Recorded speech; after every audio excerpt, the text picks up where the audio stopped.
Boker Tov Umvorach. Quelle est la bracha que l'on doit réciter pour de la purée de pommes de terre?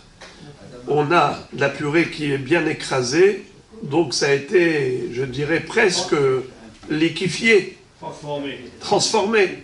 Est-ce qu'on fait la bracha de Boré Pri Adama ou bien chez Akol Nihya Bidvaro, puisque ça a été écrasé, mixé? Alors déjà, il faut distinguer entre deux sortes de purée. Il y a la purée que vous achetez dans le marché, c'est de la poudre. C'est de la poudre de, je dirais, de la farine, de la fécule de pommes de terre.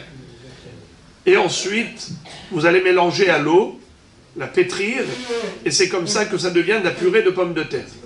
Quelle bracha vous faites là-dessus? Bravo. Alors, il faut distinguer entre deux sortes de purée.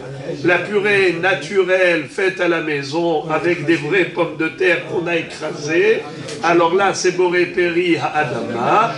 Mais la purée qui est faite avec de la poudre que vous achetez dans les sachets, qui est reconstituée, étant donné que ça a été totalement dénaturé au début, que ça a été complètement réduit en farine et ensuite reconstitué, alors là, c'est chez Akol Nihya Bidvaro.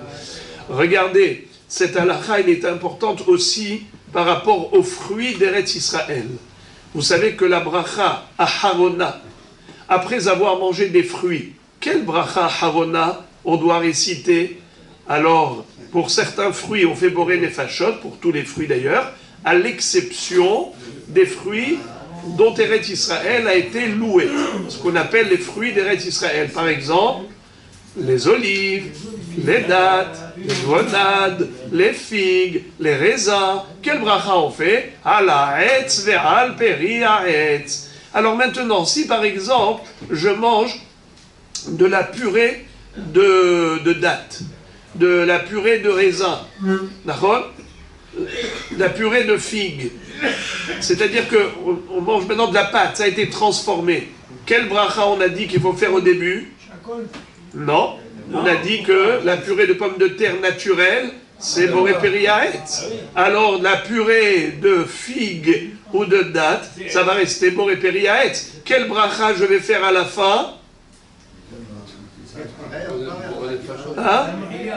À la fin, je vais faire la bracha de Al ha'etz ve'al peri ha'etz.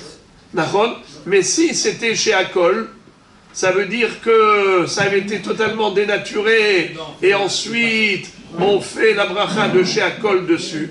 Alors automatiquement, on ferait Boré Nefashot.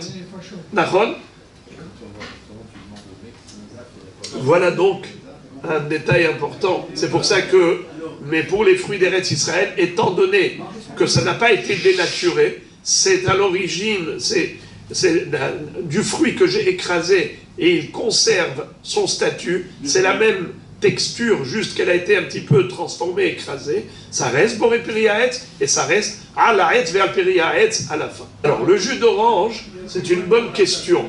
Le jus d'orange, on ne le mange pas, on le boit.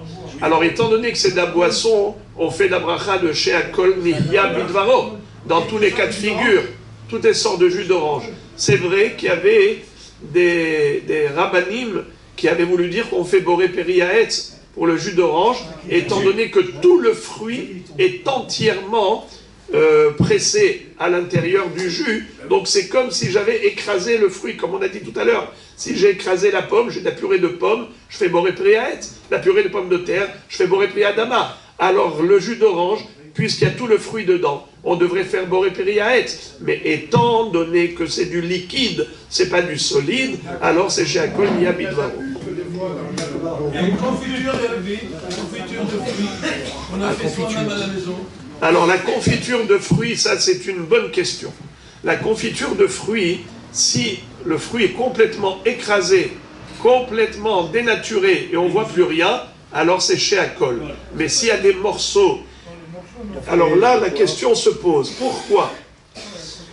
Est-ce que c'est le derer de manger comme ça ou ce n'est pas le derer de manger comme ça? Écoutez une halakha importante.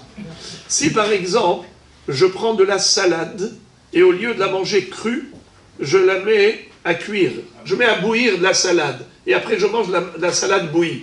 Quelle bracha je fais là-dessus? Shehakol niya bidvaro. Pourquoi?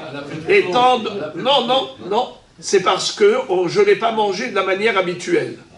Si on mange de manière inhabituelle, alors du coup, la bracha change. On ne fait la bracha d'origine que si on mange de manière classique. Mais si on mange le même produit de manière bizarre, par exemple de la salade, qui est-ce qui va bouillir de la salade? Personne. La salade, ça se mange cru. On le mange, d'accord? Les endives. Alors les endives, oui, mais les endives, alors je pense que les deux façons sont des façons classiques. Je pense que je ne sais pas si vous avez mangé parfois dans des banquets importants, eh bien vous avez des endives qui sont coupées, qui sont servies avec la viande ou avec le poisson. Alors, tout dépend de la manière. Si en général on mange les endives crues, et que de manière, on va dire, inhabituelle, et c'est pas comme ça qu'on mange, eh bien en effet vous avez raison qu'on devrait faire chez Akol. Mais je pense que moi j'ai vu très souvent des endives cuites. Elles sont cuites au four et ça se mange comme ça. Donc c'est une manière classique. Donc c'est une question de derech. Je vais le dire en hébreu. Davar shedarko lechol oto hay ve'achal oto mevushal mevarech shakol niya midvaro.